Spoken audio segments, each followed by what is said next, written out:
So I first found out about an organisation called Babbasa a couple of years ago in Bristol. And I've been following Poku, the founder and CEO, for a couple of years, and I've wanted to have a really deep, long conversation.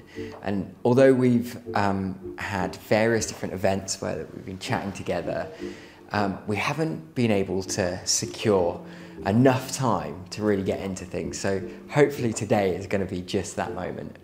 And he's got a really, really brilliant story, from starting something with just an idea to making it a real reality and impacting hundreds, if not thousands, of businesses. So I'm really looking forward to this episode. Without further ado, Poku. Today, we've got a storyteller, somebody who's genuinely had a really amazing journey, and I'm looking forward to unpicking that. We've got Poku, the founder of Babbasa and the CEO of Babbasa, an incredible social enterprise that provides support to young people from Bristol's ethnically diverse communities, and an organisation that is very close to my heart. We've had the pleasure of having some interaction with you over various different programs, and I think that what you are doing is absolutely brilliant. So I hope we can get some kind of you. I hope we can get some really great little nuggets of inspiration today. But we've actually recently stepped off stage together at the Blue Earth Summit, which was super fun. Actually, it was a really, really amazing room. It was packed out, wasn't it? But maybe for people who weren't at the Blue Earth Summit, you can say in your own words, what does Babbasa do, and who are you? So I guess for Babbasa, in many words, if I say that Babbasa's mission is to support young people from low-income and ethnically diverse communities with their professional ambitions, I think that captures the two services that we do. The two services that we do, on one side, you can say we run a social mobility program for young people, so a youth empowerment program, helping them to prepare for the world of work. And the second part to it is what we call the Babbasa Recruitment and Inclusion Services, which is saying that just preparing young people alone cannot solve the issue, and that we need to engage and support employers as well, all right, to be prepared, but also to know how they can channel those opportunities to the young people. So we do recruitment and we do some advisory support as well. We'll dive into that in a little bit more depth, because I think Bristol's quite a unique place in the country. But before we do that, what was Poku like growing up? I'm interested and curious on what you were like, and I guess what led to your decision to start Babbasa, and did you always know that you were going to set up a social enterprise? It's an interesting one, because, you know, growing up, I was listening to radio yesterday, actually, and the lady on the radio said that, oh, us mothers, if we have a kid that looks like the father, and we are angry at the father, we often can take it on the mother, or take it on the kid, so to speak.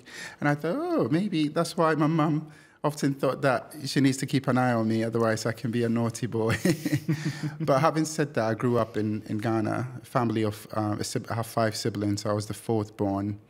And I think it was loving for what it was. My mum was deeply religious, Christian in that sense, so used to take us to church. So you can see how at times I didn't want to go to church. But fast forward, we come from a very humble upbringing. Even in Ghanaian terms, you wouldn't say that where we lived was middle income necessarily, middle income neighborhood necessarily. And that's how I grew up. Fast forward, I think when I was around 19, it was my uncle actually who gave a book to my brother, because he was always viewed as the academic one. And when my brother finished with the book, I thought I'd just pick it up and read it. Okay. I think that was my first book. And it totally transformed my life, because it was about how we need to think in terms of assets, how we need to think in terms of providing for ourselves. And from there, I thought, that's why I instinctively feel, take care of myself and the people around me. And I started doing that. So I took myself I managed to finish college, took myself to uni.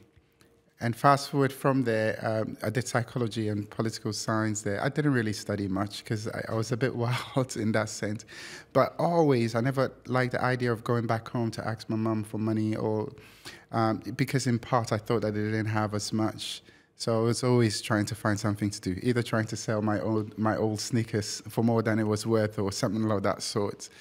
So I guess, later on I realized that that's what's called entrepreneurship, I guess. And I had the opportunity to come to the UK. And I think coming to the UK, where obviously I had a bit of a rose-tinted view of the nation, i.e. a wealthy nation, you do well, and then coming and living in an area like Easton, which is one of the most deprived neighborhoods in England, and recognizing the dynamics of race, class, but yet in a relatively wealthy nation, I think that took me by surprise. And you asked the question, what made me decide to do it? I think in part, I didn't realize it then, but it was something about those inherent values that my mum had inculcated in us. Because my path would have been real estate and property management. That was my path. Everybody knew me to be entrepreneurial. I had never had any interaction with the charitable sector, never done any youth work related. Of course, I didn't know anybody here. So the idea of deciding to know something needs to be done for these young people hanging out on the streets needed to come from somewhere. I couldn't explain why it was just clouding my mind so much at the time. But now I know that it's because of the inherent values that I had. Because of religion? Yeah, I think it's more than religion, because I honestly didn't go to church as that much. I think it was more about the universal values of fairness, take care of others, help people up, be honest, and those sorts of values that at times, you can get from faith through religion at times, but you can also get it out of religion. But I think my mom probably did a good job when we were kids, that somehow it defined me more than I thought that I had. Yeah. So I felt that I had to do something other than pursuing the real estate and property management career that I was. So I've got curious, caring, wild and naughty. Yeah, yeah. And quite a high risk appetite, that's for sure.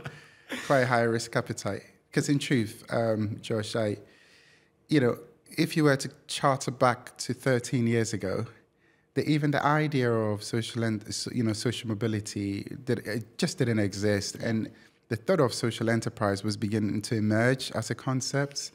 And as far as the sustainable revenue model goes, it was totally non-existent. Yeah. I just didn't know. People said, "Oh, do you want to do youth work?"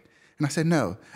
So, what, do you want to work for a recruitment company? I said, no. It's in between. I want to help them to go get there. It's like nothing like that exists. So in many ways, you had to have a high risk appetite to say that I don't know what I'm doing, but I'm going to do it and make it sustainable, if you see what I mean. So it was a crazy one. I love that. And so 13 years ago, the idea came about? Yeah, absolutely. It did, and quite organically as well. So it was young people hanging out in front of the flat that I was living in, and when going in, at times you have to tell them to move to the side, and you say hello, and you start to know them, and you can feel how they're beginning to become despondent, and then you can feel how some of them are beginning to get involved in certain things that they shouldn't, and you're thinking, no, there's hope, right? If you chart back to, you realize that this was at the back end of the credit crunch. So unemployment in that area was 46%. It was so high.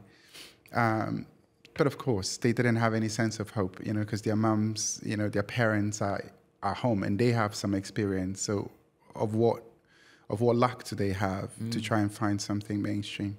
So organically, that's how it started. It was me trying to help 1, 2, 3 young people, opening my doors to them, and then later on thinking that, no, let's start to rather meet at Starbucks, if I can, if I can give them credit for that, because I couldn't be opening my home every single day like that. And then eventually thinking that, you know what, I'm giving so much time to this. I might as well think about how I set up an enterprise. At least I know how to, sort of set up an enterprise and figure out how to sustain it for the good of these young people, or young people like the ones that I was engaging with. But if that model wasn't well known, yeah, how did you convince people to get it going? Yeah, that was it was hard because, we were talking about it, just earlier, that I'm not your natural public speaker. So it's not like I can come and I can rattle things and you go like, oh my goodness, I don't understand it, but I'm buying into it. I had a thick accent because, I had lived 25 years of my life in Africa. I didn't have experience of the country or the young people that I was trying to be of support to. And I didn't have experience of the voluntary sector overall.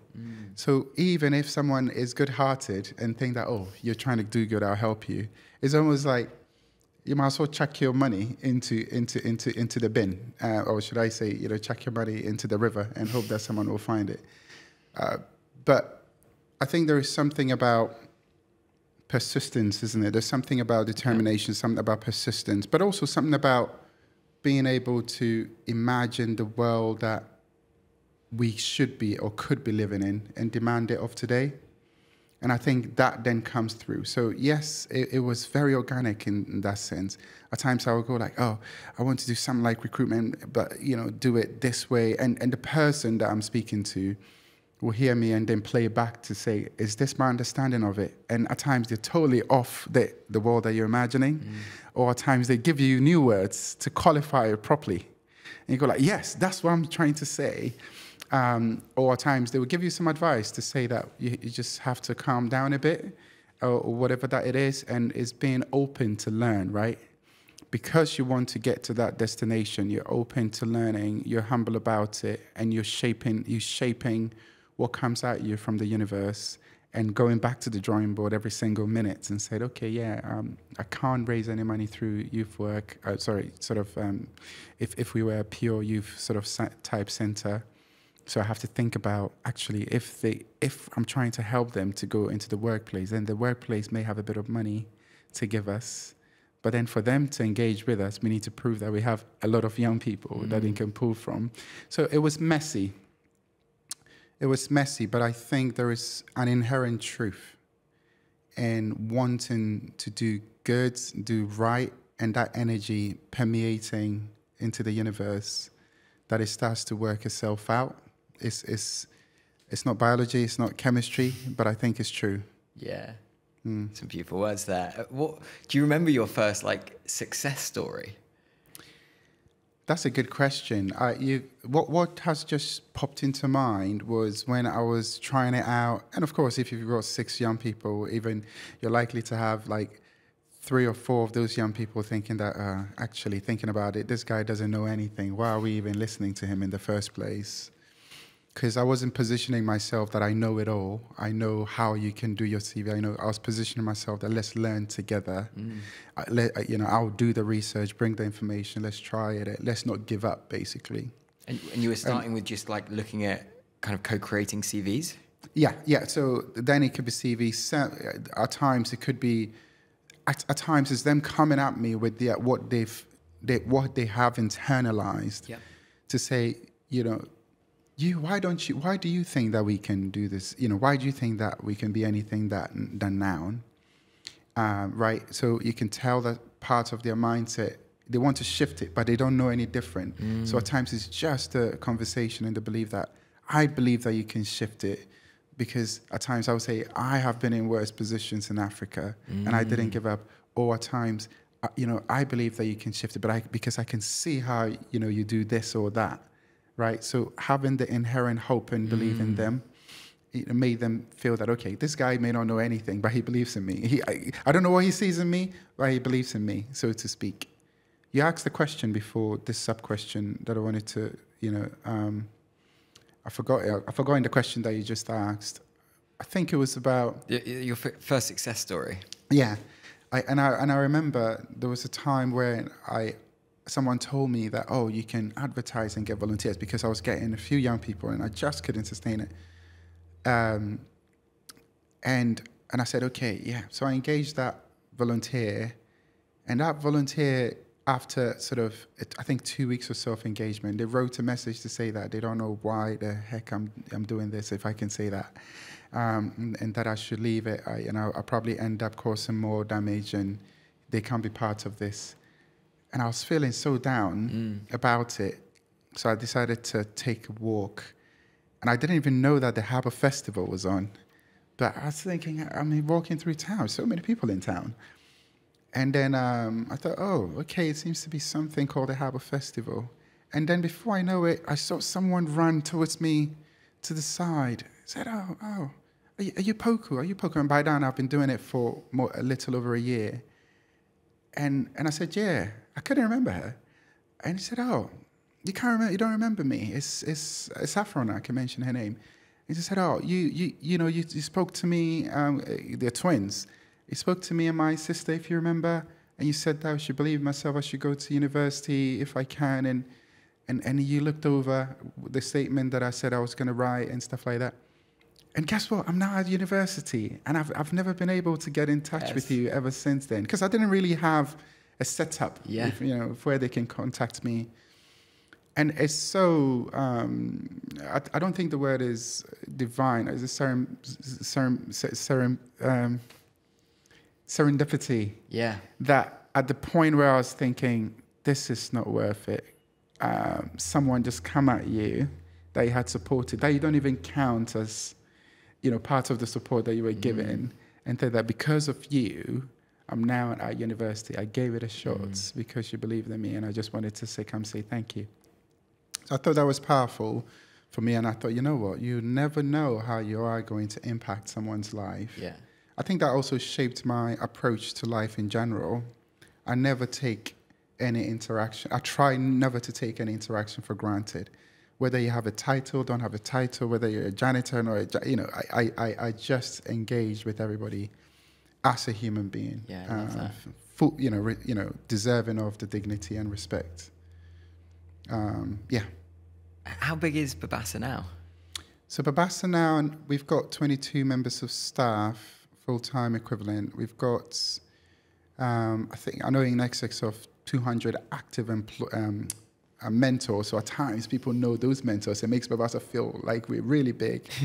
And we work with, again, in excess of 200 employers on our books. And for young people at the moment, we are intensively supporting 400 young people a year. And we don't count, that's those that will come on our books. We work with them to prepare a personal development plan and then support them through that journey. But besides that, we also obviously do workshops in schools and stuff like that. So in a year, we could be hitting in excess of 3,000, but we don't necessarily count that because it's difficult to track the impact for those. Well, we've had a huge amount of benefit from the internship programs. We've got the amazing Monica, who is here behind the lens. Different facilitated sessions, of which we've just done a second session with Sangeeta, which has been amazing. To signing up to things like the Our City 2030 initiative, which we'll talk about in a second. But you've just made some quite big news recently. Oh yeah. Tell us about it, and what kind of led you to making that decision. So I'm presuming what you're talking about is my decision to step away as the CEO, or transition out of the CEO of Babbasa role, but still maintain being a director of Babbasa.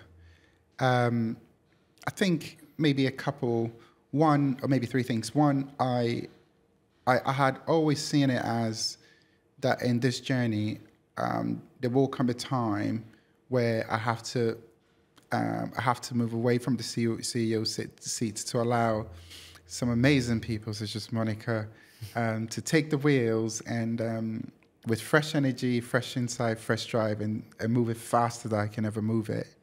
So that's one. I think we now have a crop of amazing people internally, and I'm seeing a lot of impressive people externally that can do that role. But I think too, it's also beginning as a founder, I guess a purpose-led founder, beginning to say, can I honestly say that by staying in the role will be the best way that I can impact the world, or the only way that I can impact the world? And that question more speaks to not for my love and passion in Babbasa, because obviously that would always be there, but the view that can I still be involved in Babbasa, but extend my ability to impact the world in a more meaningful and a purposeful way.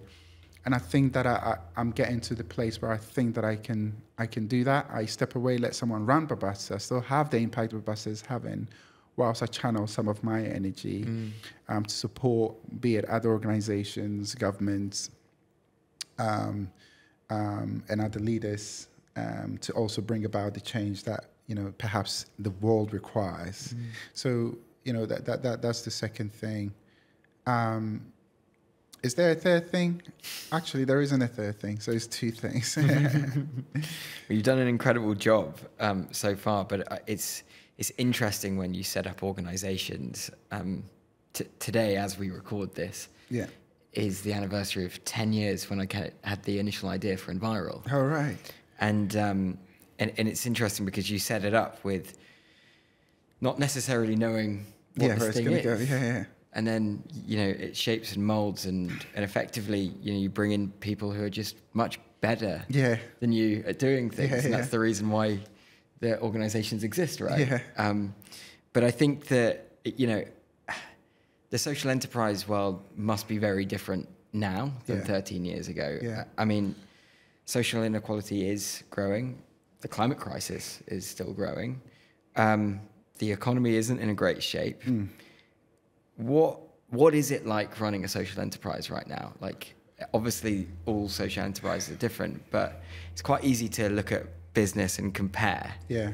What's it like in the social enterprise world? I think it's hard, absolutely, because the problems that, be it environmental, social, that we're trying to address is more complex than it was. It's more nuanced than it was. And so that is one. I think the second thing is the fact that as social enterprises, because we are not set up to maximize profit, it then means that our ability to keep hiking up what we really want to be paying our staff, at times it's just impossible to achieve that. But there you go with the private sector, for example, still churning out, or should I say, extracting so much money from the system, and at times giving absolutely ridiculous bonuses, not to all other sectors, but a few sectors, that it then I think produces an element of brain drain, and we're seeing more of that. So we're losing talent, and the number of times someone has said that, I found a new job, but I just want to assure you that it's not because of my love for Babbasa, and I still want to volunteer. But you can tell that the pressures of the cost of living for them has now far exceeded how quickly we can, an organized social enterprise can sustain it. I also do think that social enterprises, even though increasingly is being known to be an agent in an ecosystem that helps to balance things, or indeed address some of our worst social and environmental challenges, is still not really respected, if I can use the word respected, by lawmakers. So if you look at the social enterprise model, most of them will be generate revenue where you can do good and reinvest it back into the business, right? And if you look at the, some of the regulations around it, they make it so hard for a social enterprise at times to generate, to get grants, to get grant funding, and here I'm trying to compare it in comparison to a charity, one that is, registered as a charity. And also, if you look at social enterprises, lawmakers could have easily reduced the tax on it, but we're paying the same tax as the banks do, corporation tax, as the banks do. So I think there is a mix in terms of the challenges, but when you put it all together, it's adding quite a lot of squeeze on social enterprises. Yeah. And for those that will have to depend more on grant funding, maybe more than 60% of their income on grant funding, the grant funding is going down. And what the grant funders are asking for is going up. Yeah. Which means that you're crushing quality. I've spoken to a lot of people about the applications that they're having to do, and the amount of time that they're going through, and the amount of investment they have to have in content like videography. That commercial entrepreneurial perspective that you had, because you don't rely totally on grant funding. Do you think that is the success reason for Babbasa?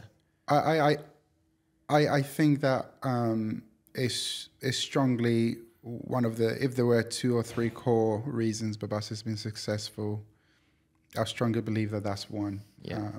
Yeah, absolutely.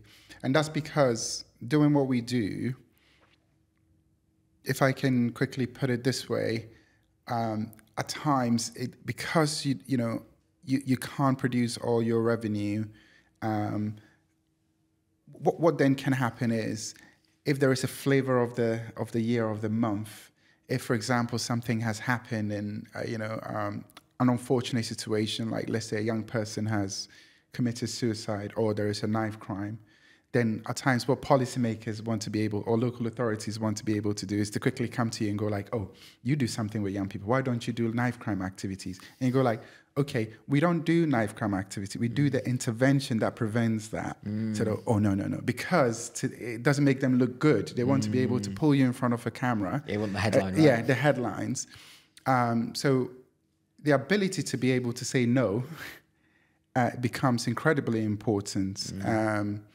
And that plays out in all sorts of things, where they can be willing to chuck money at you to let you, move away, deviate from your mission. But you have to be incredibly grounded to be able to say no. Because often at times when you're saying no, your staff also know that you're saying no. Meanwhile, you may not have enough money to be paying your staff. So, so I will absolutely say that our shift has incredibly helped us to be able to say no. Yeah. But and stick to our mission. What's been the lowest moment of running Babbasa? Oh, there's been many low moments. Because has there been times where you said no to things when you're like, how are we going to keep the lights on? Oh yeah, okay. I mean, you even giving me that line, you've made one shoot into mind. So there was a time I remember when we were really small. Well, we were still small. We were like, I think 4 members of staff. But we're beginning to have an impact in the city and the surrounding cities. And this, this big college came to us and said, hey, we've really heard of you, doing amazing things. You're clearly having an impact. We're going to apply for this big European bid. We want you to be part of it. And we thought, oh my goodness, this is amazing. And they said, we want to learn about your model. We want to use, your model to be the competitive, advantage because it's a sort of competitive bid. Yeah. And you get to do what you guys do, and we pay you what you need to be paid to do that. And we thought, this is amazing. Who would have thought? So the team of 4, really excited, works with this college, produced the bid, and guess what? They won the bid, and immediately they won the bid. The conversation changed, and it was more like, oh, the way that we need to monitor, and I don't think they were necessarily lying. As to whether they knew that before is another thing, but the way that we now have to monitor and evaluate what you do, it's not as you proposed to us when we're making the bid, but also what you need to do for the young people is also now going to be prescribed. So all of a sudden, we're a team of 4. And we are now going to be all the 4 posts. We're going to be funded by through this big initiative that we had invested energy in, but we can't do what we do that's producing the impact. And even the information, the amount of information that we need to collect from the young people is not one that we have done before, which means that even their sense of trust in us was going to change. So we thought that actually maybe we can make this work. Let's be creative. Let's give them what they want and still do what we have to do. And after a while, the staff, I could see the drain on the staff. I could see the young people they just felt researched rather than helped. And how do you make that call when, close to 100% of the revenue that is sustaining the organization is tied to something that you don't want to do? Because cutting it is effectively, I guess, sort of cutting the bloodline to your organization. And we had to make that call. That was probably one of the most difficult calls I've had to make. So I made the call, and we had, I think, 1.5 months to live by cash flow terms. And this is the power of being able, and I see that at Enviro, when you have a team that bond together, that look at problems together, and actually what you do get is people recognizing the situation, coming to you, and some saying that, listen, I am going to take redundancy, I'll go find something else, don't worry about me, and I'll still continue to volunteer. I remember just this one young girl who was amazing, and she was the one that used those words. And I just, even before I opened my mouth to have the conversation, and she didn't see me, but I just had to, I broke down. I just, after she left, because to me, I felt like, how is she even going to pay her rent, right? Anyway, I don't want to go on too much about that, but the other repercussions of that was that everybody knew that we're now part of this big European contract. So it's almost like the main test as to whether we can play in the big league. And I was having to now write an email to the people that were subscribing, to parents, to community contacts, that we don't want to be part of this. And I had to be very careful not to make the college also look bad in the process. But by doing so, you also then have the risk and the reputational risk of people saying that, oh, they can't play in the big league. Oh, is it because they've mismanaged something? So that was really tough. Yeah. But again, it goes back to what I said personally, that if you make decisions from the very values-based for which you set up the organization, the universe, I think, finds its way of coming back to still sustain you. And I know that sounds spiritual, but I do believe it. And we've somehow made the 1.5 month that we had to live on work and turn it to many more years.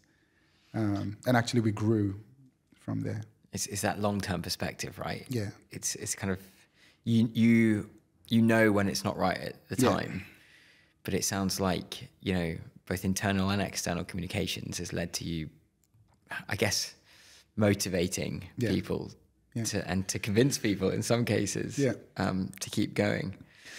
I'm intrigued to know that, after the transition of you kind of leaving the official CEO position, you're going to be focusing a little bit on the Our City 2030 project. Where did that idea come from? Because we're signed up, but I'm intrigued to know, where did that idea come from and what is it?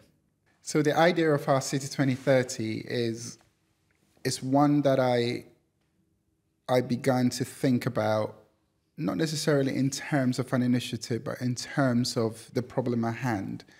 So yes, we were beginning to impact the lives of hundreds of young people each year.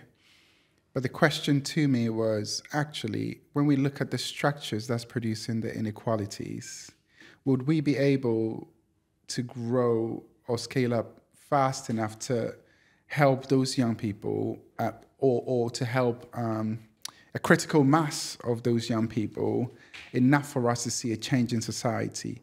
Or have we got to a point where we need to start to think, how do we support policymakers, support educational institutions, and to incentivize the system in a slightly different way, so that it's not producing the same results? Because ultimately, I guess we want to make an impact. So you start to think about this. And so that was beginning to be my thought process. And then the pandemic hits. And what we were finding through the pandemic, even before it started to hit the news, was that this was significantly going to hit young people from low-income households, white or black, and disproportionately hit those from ethnic minority backgrounds.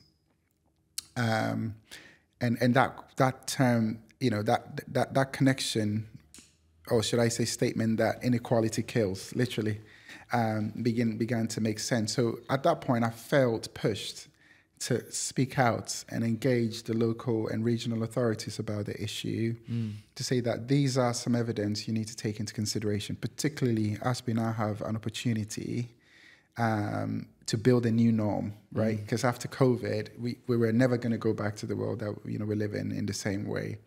So what do you have to take into consideration? So in that process, the question then was kicked back to me to say that what can we do? And I said, well, we need a systemic change here. We need systems leadership, and we need to do something different that brings together the players that affect the lives of these young people. So that's employers, policymakers, education, and of course, organizations like us to think differently about the problem, collaborate. The long and short of it was that what came to my mind then was that the idea of can any city decide to support at least one young person from each low-income household to pursue to secure a median salary role by 2030. So that almost was like a hypothesis. And if that's a hypothesis, how do you achieve that, right? So that was what I threw to them and said, why don't we use that to work, right? And they said, oh, that may be too big. And I said, well, then let's put something in the middle. Can we, as Bristol, move to support at least one young person from each low-income household, starting from inner city Bristol, to secure a median salary role by 2030? And they thought, okay, some of them thought, well, maybe that's workable because then we can see in an area whether we're making an impact and then see how it scales to a city and subsequently see how it can scale into other cities. And the journey has been tough, but we are making some incredible breakthroughs because of our city and the model that has been designed. It means that we've been able to bring together the city council, the two universities, a couple of large organizations, the chambers of commerce, and a couple of really large educational providers in the city. So what then we are having now is the city being able to quickly identify the gaps, because within that conversation is all the intelligence as to how young people are progressing or not progressing. And then within that is also the influence to try and do something about it. So the way that it models itself is have that, and then we have what we're calling the Pathways program, which is if we identify an industry that's growing, then the question is how are we going to make aware to these young people from low-income communities and prepare them for that industry? And what accountability are we going to place on those industries to access this talent, right? So it's almost like a brokerage in the middle. And, we have health and social care, we have creative and tech, we have a number of them. So we tested out the creative and tech first. And immediately we had more than 15 companies step forward to say that, hey, I want to be part of this and take on a young person. And that, to all intents and purposes, has been successful. And now we have 30 employers from the same sector saying that they want to go with the next cohort. Love that. And then with the health and social care, we thought we were going to be getting 20 or 10, to start off with. But we now have an agreement for 70 opportunities to recruit into. So once you start to think that in terms, you can see how we are really over the period, even of 3 years, even if you have 10 industries, you can see how if we keep up with this, the face of Bristol by 2030 will be completely different in terms of workforce representation and to a degree diversity in leadership, because by then some of those young people will have progressed up. So that's our City 2030. and like Bristol in the UK is known as quite a progressive city, and on paper you would say that this is the perfect place to set this up. But I've actually learned that Bristol, does actually have some pretty bad problems when it comes to the rest of the country. Tell us about that. Yeah, Bristol is an interesting place where you have people are very liberal. There's a strong sense of social justice. It's a cosmopolitan city in that, you know, on the face of it, people are tolerant of each other. But the structural divide is quite severe. So even where we are sat at the moment, you just have to cross through 2 streets from here, and the life expectancy is 10 years difference, which is incredible. But you put that to the side, you know, when that research by Runnymede Trust, which is now quite common, commonly known, was done, particularly for ethnic minorities, the best and worst places to live for ethnic minorities to live and work. Bristol, out of 348 districts, because they broke it down into districts, came up as the 7th worst. You wouldn't have thought that. And also, if you look at it's certain indicators, deprivation indicators, and you look at it through the lens of ethnicity, Bristol fares so badly that makes you ask the question, what is it? Because when you stack it against how open Bristolians, if I can call the citizens of Bristol, are, then it almost doesn't make sense. So it talks more to the structural issues there are than the will of the people, so to speak. But I think that within any issue is also an opportunity, right? Yeah. Particularly after George Floyd. What you now have is what I think progress in the right way. Now, you know, some activists will say that, no, there is no progress at all. I understand them too, because we could do better, right? But I think to any movement, to any change, whether it's in the environmental sector, or should I say environmental area or social area, it comes about first through awareness and then understanding and then some sense of empowerment or accountability and then action. And I think Bristol is somewhere in between the understanding, a shift from the awareness to the understanding. In other cities, they're still on the awareness front. So that's why I consider Bristol to be making progress in the right way. And I guess if you can see that transformation journey and it is successful, it gives that level of hope. Absolutely. And it shows that this is a city that can do it. Yeah, absolutely.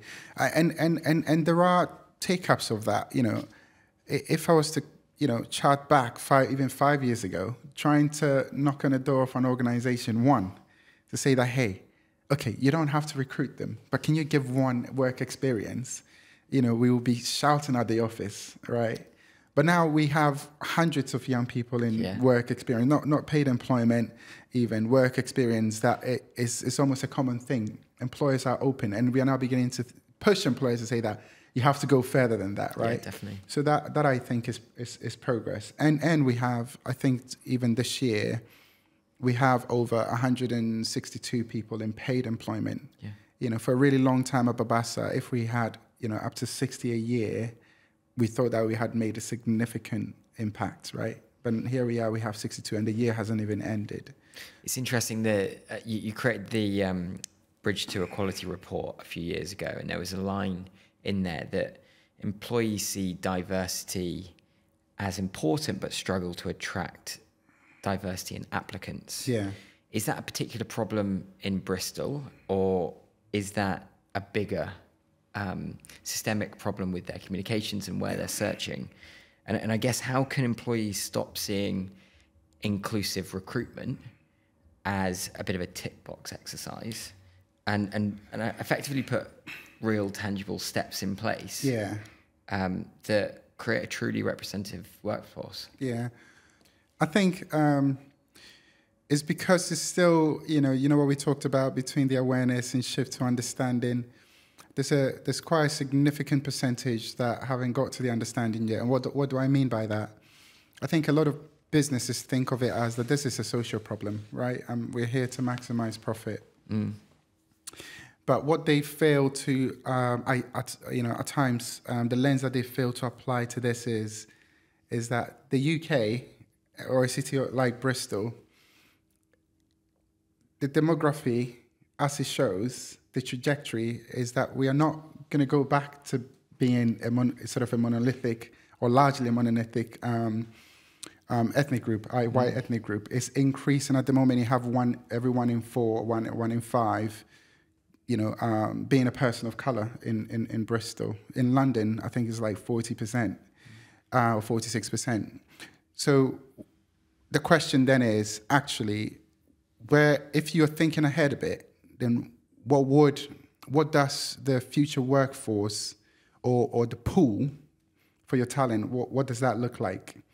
Unless, of course, you want to go to, you're somewhere in Norway and just recruit from there, which, a big percentage are from, if I can put it, white backgrounds. So that's one. The idea that actually I need to understand inclusion more broadly. At times it's sexuality, at times is because all those indicators are going up. So I need to understand, because this is the pool that I will have to attract my talent from. I think the second thing is also recognizing that employers not recognizing that they need to understand it, because the markets that they serve, whether they do coffee or whatever, the cultural nuance becomes important. The idea of someone saying, I'm not going to go to that coffee shop, or I'm not going to go to that restaurant because I didn't feel like I belong, has a cost to their bottom line. So because of that. And maybe the third thing that I will say is, I think that, again, employers now also fail to recognize, particularly after the pandemic, that we live in an even smaller globalized village, which means that if they are thinking about reach, whether it's brand positioning or whether it's just new markets, actually in the world, whether it's ethnic minorities, that's the global majority. So depending on how fast they want to grow, again, they need to understand the markets, or they need to be able to take diversity and inclusion internally seriously, and not only perceive it as a moral imperative, or indeed perceive it as a social imperative. I think that's what at times they fail to realize. And the other thing that I recognize with employers is that they tend to put it in the past tense. Oh, we've tried, right? But they wouldn't put anything else in the past tense. They wouldn't put, trying to be efficient or effective in the past tense. They wouldn't put trying to develop new products in the past tense. That, we tried to develop a new product, it didn't work, so because of that, we've stopped. But somehow they put the conversation of EDI in the past tense, which again goes back to the understanding that if you want to attract talent, customers, or position your value in the market better, it's not about you've tried, it didn't work. Actually, you're talking about, I've tried to stay alive in the future, it didn't work, and then I'm quitting. That's if they do understand what they're saying.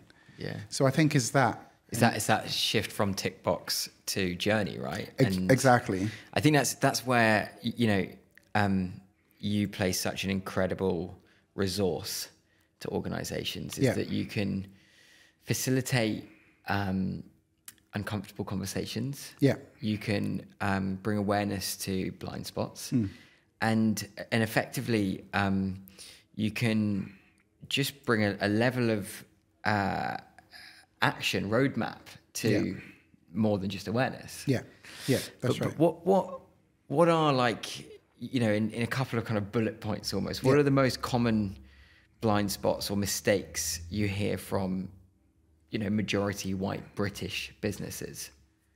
I think that we've tried one, or we've tried and we just didn't, we don't know how to do it, conversation. So in there lies, I think, a level of laziness, because at times even Googling can solve that issue for you. But also reaching out to organizations, experts, right? who are prepared in a non-judgmental way to support the greater good of your business and society. So reaching out to organizations like us. I also think that I think because most British businesses have enjoyed, without needing to think about the issue to date, have enjoyed, growth.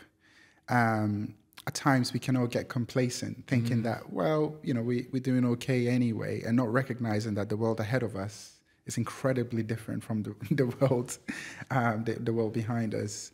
And actually, a lot of business models are just going to be redundant, whether it's because of the climate technology, whether it's because of AI, and whether it's because of the demands of society on businesses at the moment.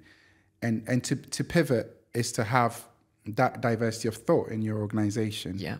And not having that, recognizing that actually you could be signing a death warrant to something that you're passionate about, which is your business.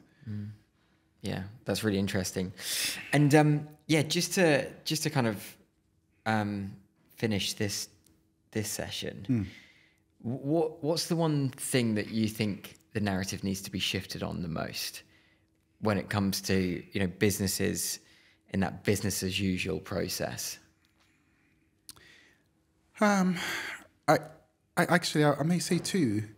One, I think with businesses recognizing that actually it's okay to be vulnerable and not know, and that it's a journey and not an immediate destination, and that they need to just embrace, because it is like innovation. It's it is innovation basically. So they need to embrace that because it's about their life. It's about the sustainability of the business. But I also do think that in the world of activism, people shouldn't make it so difficult for businesses to be able to move from the awareness to the understanding phase, and to be so quick to cancel them. I hate the cancel culture. I do, and I know that some activists will pick up on this and say that, oh, Poku hates the cancel culture, but because I think it deprives society of kindness, the society of learning, it deprives society of making mistakes and learning from it. And therein, should I say, then makes some CEOs who are in the position to do right because they're not aware, not do anything because they fear the consequences of being cancelled and what have you. So I'll put it. That's a really interesting point, and in the climate space especially, we have this real problem of friendly fire, where effectively people are striving for perfection. But perfection doesn't exist, especially when you're on a journey. And it's interesting because I guess there are times when you might not want to share the state of the finances to an organization and protect your team from certain knowledge. But then there's also times when the other side of the bat, people just want to share absolutely everything and cancel you. And it's an interesting balance to be in. So I definitely hear you with those. Okay, so final questions, as I always ask at the end of Shifting the Narrative podcasts, and quick answers, please. But do explain. You can give an explanation line if you want. Favorite book or podcast to share with listeners? Favorite book, Discipline is Destiny. Oh. Go on, give a quick synopsis or summary. It sort of brings back that at the core of being determined, the core of willpower, the core of pursuing any ambition is discipline. And what is discipline? Because we often don't break it down and try to understand it. So it tries to break discipline down. I'm gonna have to read that one. I'm pretty obsessed with resilience at the moment, so I'm sure that's a good one. What music are you putting on if you want to have an especially good day? I'm a piano. My kids could answer that for you because they absolutely hate me putting on that. Love it. I'm a piano. It's a new genre. It's a South African genre, a fusion between soul, a bit of classical, and sort of funk house. It's amazing. Okay. That also sounds like something I'm going to have to pick up after this. And final question, if you could work with any organization to educate them and place candidates for them, who would it be? At the moment, I probably would have said number 10. And I know that doesn't feel like an organization. And I say that because if you can influence where decision and the country's policies and a lot of the legislation proposals come from, then we can have that structural change that society needs. And also, if you can place people there, the right people there, then they would always be reminded why they're doing what they're doing. That's a pretty damn good answer. I like that one. Many people listening may want to get involved with Babbasa. How can they do that? Yeah, so if you're an individual, you certainly can get involved as an equal opportunity ambassador, we call it, and you can then become an ambassador who can mentor a young person. You can do fundraising challenges for the organization, or you can just provide your expert support to the organization. If you are a business, you certainly can get involved to recruit a young person from us, or give an experience to them. And or perhaps if you're going on the inclusion journey, you can certainly get some advisory support from us too. And if you're a community partner, absolutely get involved, particularly if you're connected to young people or families in your local area, and refer those young people that you feel that we can intervene in their lives to help them transform their lives for the better. Nice. Poku, I loved that. We could chat for another hour and a half. Yeah. A couple of the takeaways that I got is that there's a real hidden power when you can share hope. Yeah. And that seems like you're completely radiating that. So I think there's also that belief that you've sometimes got to say no. Yeah. And that's something that I certainly resonate with. And finally, find that purpose. And when things don't necessarily feel too secure, maybe that serendipity moment will just come out of the blue. Yeah. Yeah. Love it, my friend. Thank you, Josh. You. Spuds. You've been amazing, and I love what Enviral are doing. So thank you for the blessings that you give into the world through Enviral, Josh. My guy. Poku, what a guy. He clearly has these values that are just deeply inherent to him. And I think it's really important that he has got this purposeful angle, but also this commercial angle, which has been able to effectively sustain and grow Babbasa when it's got really, really tricky and tough. Like, he shared a brilliant story where he was about to just give up, but somebody came up to him and shared something which was really powerful, and he had that strength to say, actually, maybe I should just keep going. To him now, being the kind of the lead of a 20+ organization, but impacting hundreds, if not thousands of organizations. And I think it's interesting that he has that vulnerability, that knowledge to say, you know what, it's time for me to step down as CEO, because doing what I'm doing now is going to have tenfold, if not 100-fold, the impact on the future prospect of Babbasa, as well as Bristol, and us being a bit of a blueprint for change. And if you are new to the Shifting Narrative podcast, then we'd absolutely love for you to subscribe. And if you're a regular listener, then please do keep sharing. We're also really interested in feedback. So get in touch with us on Shifting Narrative on Instagram, or me, Josh Ford, on LinkedIn. And we've got some really good episodes coming out at the end of the year. Until then, over and out.